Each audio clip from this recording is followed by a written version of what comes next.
जी हाँ, तो भरपूर स्वागत बा आप सभी के फिर भाई भोजपुरिया यूट्यूब चैनल पर, जब मैं आपकी बार फिर फैंस वाला नया सबसे बड़ा जबरदस्त खुशखबरी की रिपोर्ट लेके आयल बनी। उनके फैंस लोग काफी दिनों से इंतजार करता लो कि लंदन वाला कोई और फिल्म रहे तो उनके ट्रेलर देखेंगे, टीजर देखते हैं। जी हाँ, जो उनकी आ गई टीजर खूब धूम मचेल बा।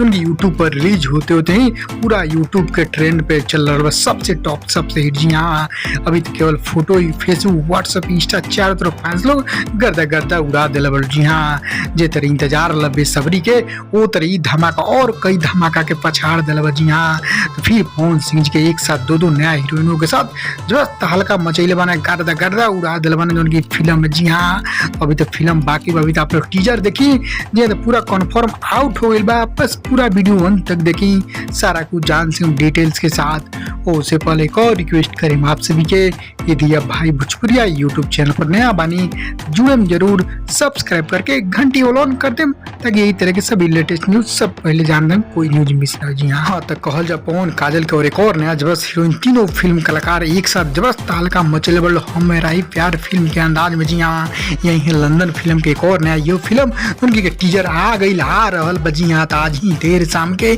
आप लोग रिलीज होता है 4:30 बजे, यानी दो यूट्यूब चैनल पर। जी हाँ, तो हम मेरा ही प्यार के आप लोग जब रिपोर्ट देखो अगर आ भी गई। जी हाँ, तो यसी फिल्म यूट्यूब चैनल और इंटरटेन रंगीला यूट्यूब चैनल दो चैनल द्वारा रिपोर्ट मिलला।